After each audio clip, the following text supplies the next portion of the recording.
I'm Myra, 30 years old, and 2 weeks ago at my birthday, my mother gave me a birthday gift that I will remember for the rest of my life. Imagine this: 40 guests, a five-star restaurant, candles glowing on a cake. Then your mother grabs the microphone and announces you were adopted as a tax benefit, that you were never really family, that 30 years of trying to belong meant nothing. My sister burst out laughing. My father wouldn't even look at me. But what none of them knew was that I had an envelope in my purse, an envelope from my grandmother, and what was inside would make my mother run from her own party before the night was over. Before I continue, if you like stories like this, please hit like and subscribe, but only if you genuinely want to hear what happened next. Where are you watching from? Drop your city and local time in the comments. Now, let me take you back 1 month earlier to the day I got a phone call that changed everything. It was almost 8 o'clock on a Thursday night. I was still at my desk at Harrison & Cole Architecture, reviewing blueprints for a renovation project that wouldn't matter in 48 hours. My phone buzzed. Unknown number, Boston area code. I almost ignored it. These days, unknown numbers usually meant spam, but something made me answer. Ms. Anderson? A man's voice, measured, professional. My name is Theodore Whitman. I was your grandmother's attorney. I straightened in my chair. Grandma Grace had passed 6 months ago. We'd had the funeral, read the will, said our goodbyes. Why was her lawyer calling now? There's a matter I need to discuss with you, he continued. In person. It concerns documents your grandmother left specifically for you. I don't understand. The estate was already settled. This is separate. He paused. Your grandmother left explicit instructions that no one else in your family should know about this conversation. She was very particular about that. My heart began to pound. Grandma Grace was the only person in my family who'd ever made me feel like I wasn't an outsider. She'd held my hand at family dinners when Patricia made her little digs. She'd whisper to me once when I was crying in her garden. You belong here more than you know, sweetheart. One day you'll understand. I'd never understood what she meant. When can we meet? I asked. Tomorrow morning, 9 o'clock. I'll text you the address. After I hung up, I sat in my dark office for a long time. Grandma Grace had kept secrets. Secrets meant only for me. Part of me was afraid of what I'd find. A bigger part needed to know. That night, I came home to my apartment, the cramped one-bedroom I rented alone because living with family had never been an option. My phone buzzed again. The family group chat. Patricia Anderson, my mother, or rather, the woman who raised me, had sent a message. Big news! We're throwing Myra a 30th birthday dinner at the Sterling. Saturday the 15th, 7 p.m. Everyone's invited. I read it 3 times. The Sterling was one of Boston's most exclusive restaurants. My parents had never, not once in 30 years, thrown me a party like that. For my 18th birthday, I got a quiet family dinner. Grocery store cake, a card with nothing written inside except happy birthday. That same year, Jenna turned 15 and got a pool party with 30 friends, a DJ, and a professional photographer. I remembered sitting at my own birthday dinner, watching Patricia introduce guests. This is Jenna, our daughter, and this is Myra. That pause, that tiny, deliberate pause before my name. I'd heard it 1,000 times. I stared at Patricia's text. Why now? Why this sudden grand gesture? Something felt wrong, like finding money on the street and knowing there had to be a catch. But maybe, whispered a hopeful voice I couldn't quite silence, maybe she's finally trying. Maybe this is different. I typed back, wow, thank you so much. I'm so surprised. Patricia replied immediately, you deserve it, sweetheart. Sweetheart, she'd never called me that before. I set down my phone and stared at the ceiling. Tomorrow I'd meet with Grandma Grace's lawyer. Something told me I should know what was in those documents before I walked into any party Patricia planned. Theodore Whitman's office smelled like old leather and expensive mahogany. He was exactly what you'd expect. Silver hair, wire-rimmed glasses, the kind of handshake that meant business.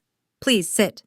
He placed a large envelope on the desk between us, cream-colored, sealed with wax, stamped with Grandma Grace's initials, G.A. Your grandmother prepared this 5 years ago, he said, when she was in perfect health and of completely sound mind. She made me promise to deliver it only to you, and only after her passing. I touched the envelope. It felt heavy with secrets. What's inside? A copy of her will, a personal letter, and a smaller sealed envelope she instructed you not to open unless, in her words, absolutely necessary.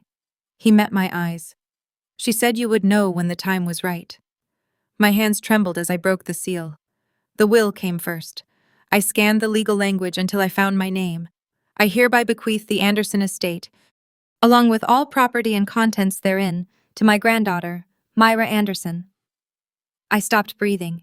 The Anderson estate, Grandma Grace's mansion, the house where every holiday dinner happened, every family reunion, every important gathering. The house Patricia had decorated and maintained for 20 years as if it were already hers. This can't be right. It's entirely legal. 3 independent attorneys witnessed the signing. Video documentation exists. But why me?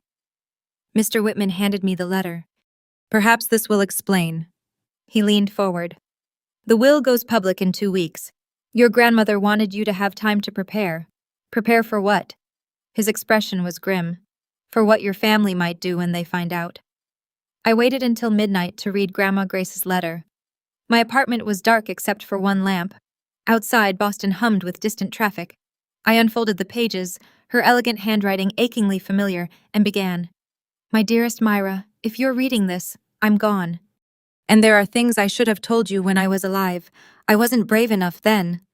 I'm sorry. First, know this. I have loved you from the moment I first held you. Not because I had to, because you were light in a family that had forgotten how to shine. Second, I'm sorry I couldn't protect you better. I watched Patricia diminish you year after year, and I should have fought harder. I should have said more. Third, and this is the hardest part, you are not a stranger, Myra.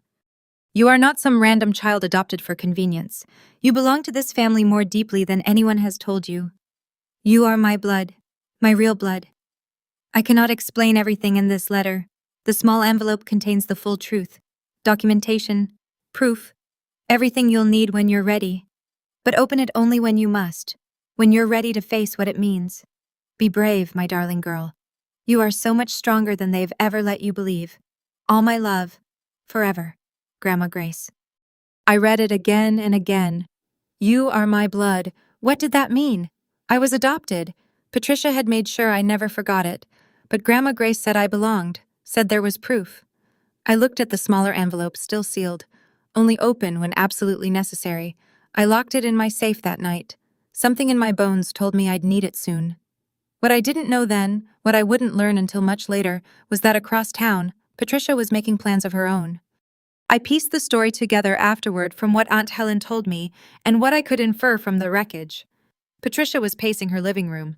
Jenna sat on the couch scrolling through her phone. I found out today, Patricia said, her voice tight. About the will. Jenna looked up. What will? Your grandmother's. That woman left the estate to Myra. Patricia's hands were shaking. The entire thing, the house, the land, everything. What? Jenna dropped her phone. How is that even possible? It's legal. She did it years ago behind everyone's back and the will goes public in 2 weeks.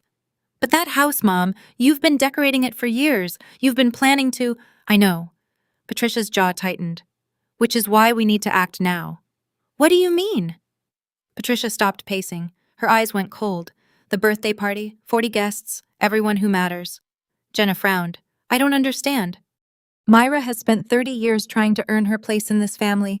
She's desperate to belong. Patricia smiled, but there was nothing warm in it. If we humiliate her publicly, really humiliate her, she'll be too ashamed to show her face again. And once she's gone, contesting that will become much easier. Jenna hesitated. Mom, that's kind of harsh. That house was supposed to be yours, Jenna. Are you going to let some adopted charity case take it? The hesitation faded from Jenna's face. What do you need me to do? They had no idea what Grandma Grace had left me, and they had no idea I was ready to use it. 1 week before the party, I was at Nordstrom doing something I rarely did, spending money on myself. A dress. Something beautiful. If my family was actually throwing me a real birthday party, I wanted to feel like I deserved to be there. The emerald one, said a voice behind me. It'll bring out your eyes. I turned. Lucas Smith, my closest friend at the firm, was grinning. Are you stalking me now? Saw you through the window. You looked like you were overthinking. He tilted his head. Talk to me. So I did. I told him about the lawyer, the will, the letter. Not everything, not the part about being blood, but enough. Lucas listened without interrupting. Then he said something I'd never forget. Myra, You've walked into that family's traps your whole life. If there's even a chance this party is another one. He looked at me seriously. Don't go in empty-handed. What do you mean? Bring everything your grandmother left you, just in case. Lucas, I don't want to turn my birthday into a war. You might not have a choice. He squeezed my shoulder. Just be prepared. That's all I'm saying. That night, I laid everything out on my bed. The will, the letter, the sealed envelope I still hadn't opened.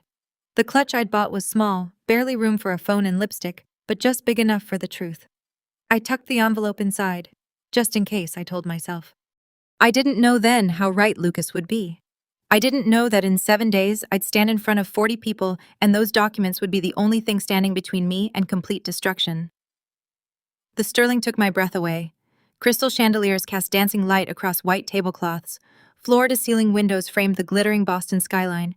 A U-shaped banquet table dominated the room, and at its center sat a chair wrapped in ribbon. My chair. 40 guests had already arrived. Relatives I saw once a year, friends of my parents, a few colleagues Patricia had insisted I invite, to make it look real, I'd later realize. Myra, birthday girl. Patricia swept toward me in a navy dress, arms open wide. Her hug was stiff, her smile not quite reaching her eyes. Thank you for all this, I said. It's a lot. You deserve it, sweetheart. That word again, sweetheart. My father, Richard, appeared next. Brief handshake, eyes that wouldn't meet mine. Happy birthday, he murmured. Already retreating. Jenna didn't bother with hello. She stood in the corner, phone raised, recording, like she was documenting a zoo exhibit. Then I saw her, Aunt Helen.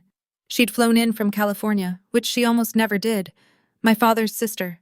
The only one who'd ever defended me when I was young. She crossed the room and wrapped me in a real embrace, warm, protective, and she whispered something that made my blood go cold. Whatever happens tonight, remember. Your grandmother would be proud of you. I pulled back. What do you mean? A server called everyone to their seats before she could answer. I sat in my ribbon-wrapped chair, clutch in my lap, scanning the faces around me. 40 witnesses. Whatever Patricia had planned, she wanted an audience. Fine. If she wanted an audience, she'd get one. The envelope pressed against my thigh like a heartbeat. Dinner was fine. Salmon, asparagus, polite conversation. I almost relaxed. Then Patricia stood. She smoothed her dress, walked to the small podium, and tapped the microphone. Conversation died instantly. Thank you all for being here tonight. Her voice was honey. We're celebrating someone very special. Our Myra is turning 30. Applause, smiles. I gripped my napkin beneath the table. 30 years, Patricia continued. Can you believe it? It feels like yesterday that she came into our lives. Something shifted in her tone, a slight edge, barely perceptible. I've been thinking a lot lately about Myra's journey, about where she came from, about everything this family has done for her. The air in the room changed. I felt it before I understood it. We've supported her through school, through her career, through everything.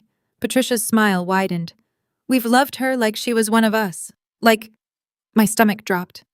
But I think Patricia paused dramatically, scanning the room. It's time we were honest, don't you?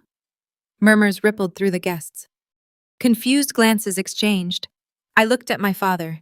He was staring at his plate, shoulders hunched, refusing to look up. I looked at Jenna, phone raised, recording, smiling. For 30 years, Patricia announced, we've kept a secret. But secrets have a way of coming out, don't they? And I think tonight, on Myra's special day, she deserves to finally know the truth. My heart pounded so hard I could hear it. Across the table, Aunt Helen half rose, face pale. Patricia! Her voice was sharp. Don't do this! Patricia ignored her completely. Myra, sweetheart. She turned to face me directly, eyes glittering. Are you ready to hear the truth?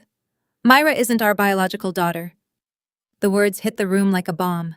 Gasps, whispers, 40 pairs of eyes swiveled toward me. She's adopted. Patricia's voice rang with something almost like triumph. We took her in when she was 2, and do you know why? I sat frozen, couldn't move, couldn't breathe. Tax benefits. Patricia actually laughed. The government had this wonderful program back then. Adopt a child, get a nice deduction. Richard and I thought, well, why not? We could use the write-off. My ears were ringing, the room blurred at the edges. Somewhere to my left, Jenna's laughter pierced the silence, sharp, cruel, echoing off the chandeliers. So there it is, Patricia continued. spreading her hands wide like a performer taking a bow. The truth. Myra was never really part of this family. She was a financial decision. She turned to me with exaggerated sympathy. I hope this doesn't upset you, sweetheart.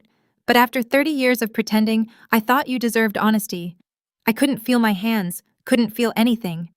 40 people stared at me, some horrified, some pitying. One woman was already whispering to her husband.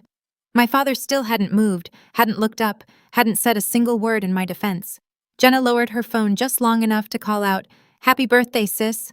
More laughter from somewhere. The silence stretched. Patricia waited. She was waiting for me to crumble, to cry, to flee in humiliation. That's what she expected. That's what she'd planned for. But then I felt it. The weight of the envelope in my clutch. Grandma Grace's words echoing in my mind. "Be brave, my darling." I took a breath, and I stood up. I stood. I didn't speak immediately. I stood there, letting the silence stretch, letting 40 pairs of eyes register that I wasn't crying, wasn't running, wasn't doing any of the things Patricia had scripted in her head. My hands were trembling, but my voice was steady. "Thank you, Patricia, for that illuminating speech." Her smile faltered. This wasn't how it was supposed to go. I looked around the room, at relatives who'd treated me like furniture for decades, at family friends who'd watched Patricia belittle me and never intervened, at my father, still refusing to raise his head, at Jenna, phone still recording. Good. Let her record everything. "You're right about one thing," I said. "It is time for truth." I reached into my clutch. Patricia's expression flickered. Uncertainty crept into her eyes. "Myra, this really isn't the, oh, but it is." I pulled out the envelope. Cream-colored. Grandma Grace's initials stamped in wax. "You wanted to do this publicly, Patricia, before 40 witnesses, so let's do it properly." The room went absolutely still. I caught Aunt Helen's gaze. She gave me a small, almost imperceptible nod. "Your grandmother would be proud." I looked down at what I held. Everything Grandma Grace had saved for me. Everything she'd wanted me to know. For one moment, I considered putting it away, walking out, taking the high road. Then I remembered every Christmas dinner where I sat in the corner, every birthday forgotten, every time Patricia introduced Jenna first and treated me as an afterthought. 30 years of being made to feel like I didn't belong. No more. "Ready, Patricia?" I asked calmly. "For the truth?" Her face had gone white. 2 weeks ago, I began, my voice carrying across the silent room. I received a call from Theodore Whitman, an estate attorney. Some of you may know him. He handled my grandmother's affairs. Patricia went rigid. He had documents to give me. Documents my grandmother prepared 5 years ago when she was healthy and sharp and knew exactly what she was doing. I held up the envelope. This is a copy of her will, certified, witnessed by 3 independent attorneys. Completely legal. "Myra." Patricia's voice was strained. "This isn't the place to discuss." "This is exactly the place." I kept my tone calm, professional. "You made it the place when you called me a tax write-off in front of everyone I know." Several guests shifted uncomfortably. Someone coughed. "So, let's talk about truth, Patricia. You seem to love truth so much." I opened the envelope. "Let me share some." Jenna had lowered her phone. Her smile was gone. My father finally looked up. His face had gone gray. I pulled out the first document. "Want to know what this says?" Patricia's eyes were wide with something I'd never seen on her before. Fear. "It says Grandma Grace left me the Anderson estate. The house, the contents, the land, everything." The room erupted in whispers. "That's impossible." Patricia started. "It's entirely legal." I cut her off. "I can recite the exact language if you'd like, word for word." Patricia's mouth opened and closed. Nothing came out.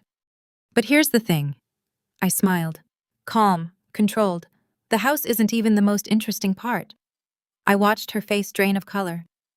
"Do you want to tell them, Patricia? Or should I?" Let me pause here for just a second.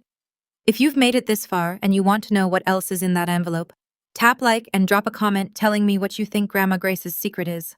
I read every single one, and trust me, what I'm about to reveal is wilder than anything you're guessing right now. Okay, back to the story. Patricia tried to recover. "Myra, this isn't the time or place to discuss estate matters." Goodness. I see. Not the time?" I let out a soft laugh. "You just told 40 people I was a tax deduction. You don't get to decide when it's not the time." Whispers rippled through the guests. Uncomfortable glances passed between couples. "This is a family matter." Patricia stepped toward me. We should continue this privately. No. My voice didn't waver. You wanted an audience for your performance. You've got one. Patricia spun toward my father. Desperation leaked into her voice. Richard, say something. Every eye shifted to him. Richard Anderson, the man who'd been my father for 30 years without ever truly being my father, slowly raised his head. Pat, he said quietly, maybe we should let Myra finish. Patricia looked like she'd been slapped. Richard, I'm tired, Pat. His voice cracked. I've been tired for a very long time. Jenna's jaw dropped. Dad, let her speak. The room fell silent again. I hadn't expected that. 30 years of watching my father avoid every conflict. 30 years of watching him look away while Patricia made me feel invisible. And now, finally, he was pushing back. It didn't fix anything. Not yet. But something had shifted. Patricia stood alone at the podium, no allies left. I almost felt sorry for her. Almost. Shall I continue? I asked. No one objected. Good. I pulled out the second document, Grandma Grace's letter. Because you haven't heard the best part yet. Patricia's face was completely white now. She knew. I could see it in her eyes. She knew what was coming and she couldn't stop it. I held up the will so everyone could see. This is certified, notarized, legally binding, prepared 5 years ago by Theodore Whitman, Grandma Grace's personal attorney. My voice was clear and steady. I'd rehearsed this in my head 100 times since that meeting. It states that the Anderson estate, the house, the property, all its contents, passes to me. Myra Anderson. Gasps rippled through the crowd. That property has been in the family for 60 years. Grandma Grace lived there her entire married life. I looked directly at Patricia. She left it to me. Not to you. Not to Jenna. To me. That's impossible. Patricia sputtered. That house was supposed to. I've maintained that property for 20 years. Maintained it? I tilted my head. Or redecorated it like it was already yours. Someone in the back stifled a laugh. The will includes a statement. I read aloud. I make this decision because Myra is the only person in this family who loved me for myself, not for what I owned. Patricia's face contorted. That senile old woman had no right to careful. My voice dropped. That's my grandmother you're talking about. Aunt Helen stood. The will is valid, Patricia. I witnessed it myself. More gasps, more whispers. Patricia whirled on her. You knew about this? Mother was lucid, sharper than any of us. Aunt Helen's voice was ice. She knew exactly what she was doing. I let the moment settle. Let Patricia feel the walls closing in. But here's the thing, I said slowly. The house isn't even the most interesting part. Patricia's eyes went wide. There's more? Someone whispered. Much more. I unfolded Grandma Grace's letter. My grandmother wrote this by hand and it explains something that changes everything. The room was so quiet I could hear the chandelier crystals tinkling. I read aloud. My dearest Myra, you are not a stranger who was adopted by chance. You are not some charitable act or tax benefit. You are my blood, my real blood. You are my granddaughter, the daughter of Marcus, my firstborn son. Chaos erupted, guests turning to each other, voices overlapping. Marcus? Who's Marcus? Patricia gripped the podium like she might collapse. That's a lie, she managed. Marcus was Richard's older brother. Aunt Helen's voice cut through the noise. He passed away when Myra was 2. Every head swiveled toward her. He struggled with addiction. Our parents disowned him, pretended he'd never existed. Aunt Helen's voice was steady, but heavy with old grief. When Marcus died, Mother was devastated. He had a daughter, a 2-year-old who needed a home. She looked at me, eyes glistening. Mother begged Richard to take her in, to keep Marcus's child in the family. I could barely breathe. Richard had tears running down his face. You're my niece, Myra, Aunt Helen said softly. You always have been. I turned to Patricia. You knew. It wasn't a question. You've known the whole time. She said nothing. Her silence was admission enough. 30 years. My voice shook slightly. You made me feel like an outsider for 30 years when I had more right to be here than you ever did. Patricia opened her mouth. But I wasn't finished, and that's still not everything. I reached into the envelope and pulled out the smaller sealed packet. The one I hadn't opened until tonight. Grandma Grace had written on it, only open when necessary. If this wasn't necessary, nothing would ever be. My grandmother left me one more thing, I said. She told me to open it when I truly needed it. I looked at Patricia, at her white face, her shaking hands. I think now qualifies. Patricia lunged forward. Myra, wait, whatever's in there. We can discuss this privately. Privately? I held the packet out of her reach. Like you privately planned to humiliate me tonight? Like you privately recorded it so you could share my shame with everyone? She froze. Yes, I figured it out. I glanced at Jenna, who was frantically trying to stop her phone. The public shaming, the recording. You thought if you embarrassed me enough, I'd disappear. Then you could contest the will without a fight. Patricia's mouth worked soundlessly. How did you— It doesn't matter how. I carefully broke the seal. What matters is what's inside. I pulled out 2 items. First, a DNA test result dated 28 years ago. Second, an old photograph faded at the edges. I studied them for a long moment. My hands trembled, not with fear, but with the weight of understanding finally clicking into place. Grandma Grace kept thorough records, I said quietly. Very thorough. I looked up at Patricia. Would you like to explain these, or should I? Her face had gone from white to green. 40 people held their breath. I finally understood why Grandma Grace had chosen me, and why Patricia had spent 30 years trying to make me feel like I didn't belong. I held up the DNA test. This was taken when I was 2 years old, when Marcus, my father, was still alive. My voice was steady now, grounded in truth. It confirms I'm his biological daughter. I studied the results again, at the detail that had made my breath catch when I first read it. But there's something else, something about Marcus himself. Patricia made a strangled sound. Marcus Anderson, I read clearly, was not biologically related to Harold Anderson, the man listed as his father. The room erupted. What does that mean? Someone called out. It means, Aunt Helen said quietly, that our mother had Marcus before she married our father. He was from a previous relationship. Harold adopted him when they wed, but Marcus was never a biological Anderson. I let that sink in. So Marcus wasn't Harold's biological son. I'm Marcus's biological daughter, which means I paused. The Anderson family has no blood claim to my grandmother's estate. Her property came from her family, not Harold's. I held up the photograph, a faded image of a young woman holding a baby. Same eyes, same smile. You married into a family, I told Patricia, that has no connection to this inheritance. The estate belongs to Grandma Grace's bloodline. I lifted the photo higher. And that bloodline is me. Patricia swayed. You spent 30 years making me feel like I didn't belong, I said. But I'm the only one here who actually does. Someone started clapping, then another, then half the room. I didn't smile. I wasn't doing this for applause. I was doing it for truth, and the truth was finally free. Patricia attempted one final counterattack. This is ridiculous. That will can be contested. These documents could be forged. They're not forged, Aunt Helen stepped forward. I have video of Mother signing the will. I have the original DNA results in a safety deposit box, and I have 20 years of documentation of exactly how you treated Myra. Patricia whirled on Richard. Richard, are you just going to sit there? Are you going to let them attack your own wife? Every eye turned to him. Richard stood slowly. For the first time all evening, he looked his wife directly in the eye. Myra is my niece, he said quietly. My brother's daughter. She's always been family. His voice cracked. And I've spent 30 years watching you tear her down, watching you make her feel worthless. And I never stopped you. I never protected her. He turned to me. I'm sorry, Myra. I'm so deeply sorry. I nodded. I couldn't speak yet. Patricia looked around the room desperately at guests who wouldn't meet her gaze, at Jenna crying silently in the corner, at the complete collapse of the perfect image she'd constructed over decades. This isn't over, she hissed. I'll fight this. You'll lose.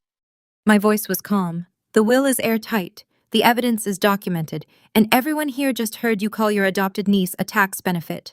I stepped closer. You wanted to humiliate me, Patricia. You wanted to make me disappear. But all you did was show everyone exactly who you are. Patricia's face crumpled. For the first time in 30 years, she had nothing to say. I let myself breathe. The anger was still there, coiled in my chest, but I refused to become what Patricia was. I didn't want revenge. I wanted something better. I didn't come here to destroy anyone, I said. I came because I thought, maybe foolishly, that this was actually a birthday celebration. A few guests shifted uncomfortably. You tried to take something from me tonight, Patricia, my dignity, my sense of belonging. But here's what you never understood. I looked at her steadily. I don't need your permission to know my own worth. I never did. I just spent 30 years believing I did. I gathered the documents and returned them to my clutch. The estate is legally mine, but I'm not throwing anyone onto the street. That house meant something to Grandma Grace. She loved the people in it, even you, though I can't imagine why. Patricia blinked. She hadn't expected mercy. But everything changes now, my voice hardened. I will not tolerate being treated like I don't matter, not anymore. From this moment forward, I set the boundaries, not you. I turned to Aunt Helen. I have questions about Marcus, about Grandma Grace, about everything I was never told. She smiled through her tears. I'll tell you everything, sweetheart. I looked around the room one final time. Thank you all for coming to my birthday party. It's been educational. A nervous laugh rippled through the crowd. I picked up my clutch, straightened my dress, and walked toward the exit. Behind me, I heard heels clicking. Rapid, panicked. Patricia was leaving, running from her own party. Exactly like I'd said she would. I didn't watch her go. I heard it, though. The sharp click, click, click of Patricia's heels on marble, the rustle of her coat, the heavy thud of the restaurant door. She was gone. Jenna stood paralyzed for a moment, mascara streaking her cheeks. Then she grabbed her bag and ran after her mother without looking at anyone. My father approached slowly. Myra. His voice was raw. I don't know what to say. You don't have to say anything right now. No. He shook his head. I need to. 30 years. 30 years I watched her do this to you and I said nothing. I should have. He couldn't finish. You're right, I said quietly. You should have. He flinched. But you spoke tonight. That counts for something. I met his eyes. It's not enough, not yet. But it's a start. He nodded, wiping his face with the back of his hand.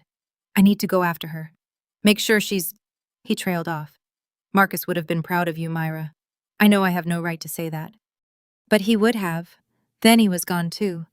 The room slowly exhaled. Aunt Helen wrapped her arms around me. Your grandmother is smiling right now, she whispered. I promise you. I let myself be held. For the first time in 30 years, I cried. Not from pain, not from humiliation, from release. Someone started humming Happy Birthday. Then another voice joined. Then the whole room, soft and tentative. I laughed through my tears. Happy birthday to me, the best one I'd ever had. The party didn't end when Patricia fled. Somehow, impossibly, it actually began. People I'd barely spoken to my entire life approached me one by one. Mrs. Patterson, who'd been friends with Grandma Grace for decades, squeezed my hands tight. I always sensed something was wrong with how Pat treated you. Your grandmother talked about you constantly, you know. You were her absolute favorite. Mr. Henderson, a family friend since before I was born, shook my hand firmly. That took guts, young lady. Real guts. Lucas appeared at my elbow with 2 glasses of champagne. Doing okay? Honestly, I have no idea. I accepted the glass. I think I'm still processing. You were phenomenal. He clinked his glass against mine. Absolutely phenomenal. Aunt Helen pulled up a chair and began talking about Marcus, about the brother she'd lost, and the addiction that had stolen him, about his talent and his kindness, and the way his face lit up whenever he held baby Myra. He wasn't perfect, she admitted. He made mistakes, but he loved you more than anything in this world.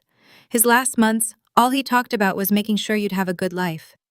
I learned things I'd never known, that Marcus had painted, that there was a portrait of me as an infant that Grandma Grace had kept in her bedroom closet, that his addiction began after a car accident left him in constant pain. He wasn't a villain, Aunt Helen said softly. He was hurting. There's a difference. By midnight, the guests who remained were there because they wanted to be, for me. Happy birthday, Myra, someone called out. I raised my glass. You know what? It finally is. 1 week after the party, the fallout was everywhere. Patricia had vanished from her usual circles. No charity luncheons, no garden club, no carefully curated social appearances. Word had spread. Someone at the party had leaked the story, and Boston's upper-middle-class gossip network ran with it. Jenna lost over 8,000 Instagram followers in 5 days. Brands quietly distanced themselves. Turns out people don't want to buy skincare from someone who laughed at her sister's public humiliation. Then Richard called. Richard. We met at a coffee shop far from the family's usual haunts. He looked like he'd aged a decade in a week. I need to tell you about Marcus, he said. Really tell you. So he did. He told me how Marcus was the golden child once. Brilliant, creative, everyone's favorite. Until the accident. Until the pills, until addiction swallowed everything. Our parents gave up on him, Richard said, pretended he didn't exist. And Mom, your grandmother, never forgave them, never forgave herself either. She couldn't have saved him, no, but she saved you. He looked at me with red-rimmed eyes. She made me promise to take you in, raise you as my own. And I did, but I failed at the rest. I let Patricia control everything, let you grow up feeling unwanted. Why? Because I was a coward. His voice broke. Afraid of confrontation, afraid of Patricia, afraid of everything. I didn't forgive him that day. I wasn't ready, but I didn't walk away either. This isn't the end, I said. But it might be a start. He nodded, tears streaming. Baby steps. That's all any of us can take sometimes. I know this story is heavy. If you've ever had to set boundaries with toxic family members, if you've ever felt like an outsider in your own home, I want to hear from you. Drop a comment. Share your story. I read every single one, and honestly, knowing I'm not alone in this helps more than I can say. Okay. Let me tell you what happened when I finally visited the estate. 2 weeks after the party, I drove to the Anderson estate. I'd been avoiding it. Part of me wasn't ready to face the place where I'd spent so many holidays feeling invisible, the house Patricia had treated like her personal kingdom. But it was mine now. I needed to see it. Patricia and Jenna had moved out the week before, a temporary rental while they figured things out, according to Aunt Helen. They'd taken their personal belongings, but left the bones of the house intact. I walked through the quiet rooms slowly, the parlor where Patricia had hosted her parties, always positioning me in the back. The dining room where I'd sat through countless awkward holiday meals. The garden where Grandma Grace and I used to talk, while Patricia watched disapprovingly from the window. I climbed the stairs to Grandma Grace's bedroom. It still smelled like her, lavender and old books. I sat on her bed and let the tears come. In her closet, behind winter coats and hat boxes, I found something I'd never seen, a cardboard box worn at the corners. Inside were photographs, dozens of them. Marcus as a child, Marcus as a teenager with paint-stained hands, Marcus holding a newborn baby, me, grinning at the camera like he'd won the lottery. On the back of that last photo, in Grandma Grace's handwriting, Marcus and Myra, my two greatest loves, 1994. I pressed the photo to my chest and sobbed. I'd never seen his face until now, but looking at him, I saw myself. The same eyes, the same crooked smile. I wish I'd known you. I whispered to the empty room. The house was silent, but for the first time, it felt like home. 3 weeks after the party, my phone rang. Jenna. Every instinct screamed to let it go to voicemail, but curiosity won. Please don't hang up, she said immediately. Please. I sat down.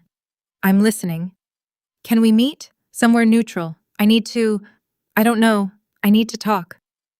We met at a coffee shop on the other side of the city. Jenna looked different, smaller somehow. No perfect makeup, no Instagram-ready outfit, just a tired young woman in jeans and a wrinkled sweater. I'm not here to apologize, she said immediately. I should. I know I should, but I'm not there yet. Then why are you here? She stared at her untouched latte.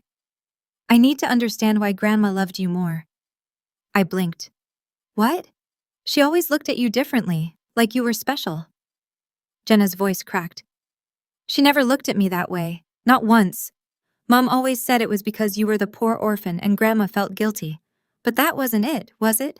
No, it wasn't. You were actually her granddaughter by blood. Jenna laughed bitterly. And I was just the consolation prize. Jenna, Mom told me my whole life that I was the real daughter, that you were the interloper. Her eyes welled up. But maybe I was the one who never really knew where I stood. I didn't know what to say. I'm not asking for forgiveness, she continued. I don't deserve it. But is there any chance, ever, that we could start over? I considered the question. The door isn't closed, I finally said. But you're going to have to earn your way through it. She nodded. It was the beginning of something. I just didn't know what yet. 1 month after the party, I made a list. Not a revenge list, a boundary list. Patricia. No contact. Not welcome at the estate. If she wanted to communicate, it would go through attorneys. Richard. Limited contact. Open to rebuilding, but slowly. Trust would be earned, not assumed. Jenna. Wait and see. She'd shown a crack in her armor, but cracks can seal over. I'd believe real change when I saw sustained evidence. Aunt Helen, family, real family, the kind I'd always wanted. I began making small changes to the estate. Nothing dramatic. I wasn't trying to erase memories, but I converted Grandma Grace's bedroom into a memorial space. Her photographs, Marcus's artwork, the portrait of infant me that he'd painted before he died, a tribute to the people who'd loved me before I could remember. Then I did something bigger. I created the Marcus Anderson Memorial Scholarship Fund for kids aging out of foster care who wanted to study art or architecture. Because your father never got a second chance, Aunt Helen said when I told her. But maybe someone else can. Exactly. The first recipient was a 17-year-old girl named Maya. She'd been in the system since she was 9, no stable home, no family who chose her, but she could draw like nothing I'd ever seen. At the scholarship ceremony, she tugged on my sleeve. Did you ever feel like you didn't belong anywhere? Every single day, I told her honestly, until I stopped waiting for permission. Permission? To belong, to matter, to take up space. I smiled at her. You don't need anyone's permission, Maya. Neither did I. I just took 30 years to figure that out. She hugged me. It felt like hope. 6 months after the party, I held a memorial at the estate. Not a funeral. We'd already had that.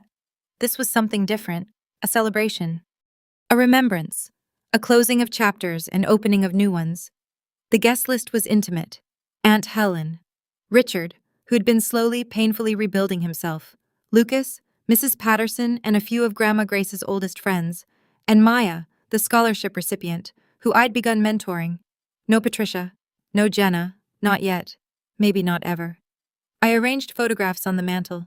Grandma Grace on her wedding day, young and radiant. Marcus at 20, paintbrush in hand. Eyes full of dreams he'd never fulfill. And the photo of him holding me. The one I'd found hidden in the closet. I spoke first. Most of my life I didn't know who I was. I knew I was adopted. I knew I was different. I knew I didn't fit. My voice held steady. But I didn't know I had a father who loved me. A grandmother who fought for me. A history that was mine. I looked at the photographs. Grandma Grace spent her final years making sure I'd learn the truth. That I'd have tools to defend myself when the time came. She couldn't protect me while she lived, not completely, but she found a way after. I lit 2 candles, one for her, one for Marcus. I never met my father, but he's part of me. I see him every time I look in the mirror. Richard was weeping openly. Aunt Helen held my hand. To Grace, I said softly, and to Marcus. I hope you're together now. To Grace and Marcus. Everyone echoed. The candles flickered like heartbeats. I smiled through my tears. The official launch of the Marcus Anderson Memorial Scholarship made the local news. The estate had been transformed for the event, not into something unrecognizable, but into something new, warm, welcoming, the kind of home Marcus might have built if he'd had the chance. A modest crowd gathered, arts education advocates, former foster youth, local journalists, and at the center 10 young artists displayed their work, each one a scholarship recipient. I stood at the podium and looked out at faces full of hope. My father never got a second chance, I said. He struggled, and when he reached out for help, he was turned away, disowned, erased. I took a breath. I don't want any child to feel erased. I don't want any artist to believe their dreams aren't worth fighting for. I gestured toward the scholarship recipients. These young people aren't charity cases. They're not tax deductions. A knowing laugh rippled through the crowd. They're the future, and they deserve every opportunity to shine. Afterward, Maya, the first recipient, tugged my sleeve. Ms. Anderson, can I ask you something? Always. Did you ever feel like no matter what you did, people would always see you as less? I knelt to her level. Every day of my life, until I learned something important. What? Their opinion of me wasn't my truth. My truth was mine to create. I smiled. And so is yours. She hugged me, quick and fierce. Thank you, she whispered, for making me feel like I matter. I hugged her back just as tightly. You do matter, Maya. You always have. The cameras flashed, but I wasn't thinking about press coverage. I was thinking about legacy, and how it doesn't end. It transforms. That night, I sat alone in Grandma Grace's room. The candles from the memorial still flickered on the mantel. The photographs watched over me. Outside the window, Boston glittered against a clear winter sky. I thought about everything that had changed, what I'd lost, the fantasy of a loving family, the delusion that if I just tried hard enough, Patricia would accept me, the version of myself that bent and broke and begged to fit into a space that was never built for me. What I'd gained? Truth, identity, real connections with people who chose me. Aunt Helen. Richard in his imperfect way. Friends who showed up. Freedom from seeking validation I was never going to receive. And something harder to name. Peace. I looked at the photo of Marcus. I wish you could see me now, I whispered. I think you'd be proud. The candle flame danced as if in response. Grandma Grace had taught me something profound through her final gift. You can't force people to love you. You can't contort yourself into belonging somewhere that refuses to hold space for you. But you can build a life where you belong to yourself first, where your worth isn't a verdict handed down by others. That's what I'd finally done. I picked up my phone and typed a note. Things I know for certain. 1. I am worthy of love. My own first. 2. I don't need permission to belong. 3. Boundaries aren't cruelty. They're self-preservation. 4. The people who matter will choose you. Release the ones who don't. Who I saved it. Then I stood, blew out the candles, and walked toward my future. Behind me, the house settled into quiet. I was finally home. Here's what I've learned. After everything that happened, I spent a lot of time trying to understand Patricia, not to forgive her. I'm not there and I may never be, but to make sense of it. A therapist explained it to me this way. People like Patricia don't hate you because something's wrong with you. They hate you because you represent something they can't face in themselves. Marcus was the family's shameful secret, the failure they wanted to erase. And every time Patricia looked at me, she saw him. She saw everything the Anderson name wanted to bury. Her cruelty was never really about me. It was about her own fear. Fear of losing control. Fear of exposure. Fear of not measuring up. She managed that fear by making me small. By making me the problem instead of examining her own reflection. That doesn't excuse a single thing she did. Not even close. But understanding it helped me stop blaming myself. And me? My weakness was always believing I had to earn love. I spent 30 years auditioning for acceptance. Performing, bending, shrinking. Trying to prove I deserved a seat at a table that was never going to welcome me. The truth is, you don't prove you're worthy of love. You simply are. If you're watching this and you're trapped in a relationship, family, romantic, friendship, where you constantly feel like you have to justify your existence, ask yourself, why am I performing and for who? The people who genuinely love you will never make you audition for it. That's the lesson. That's what 30 years of pain finally crystallized into clarity. NCTA. Thank you for staying with me through this whole story. If any of it resonated, if you've ever felt like an outsider in your own family, if you've ever had to draw lines you were terrified to draw, if you've ever discovered a truth that rebuilt everything, I want to hear about it. Leave a comment. Tell me your story. I read every single one and I promise you this. You're not alone. If this story meant something to you, hit subscribe. Not for the algorithm, but because if you're still here, you probably understand what it means to fight for your own worth. And I want to keep sharing stories like this with people like you. Check the description for more. And remember, you don't need anyone's permission to belong. You never did. See you in the next one.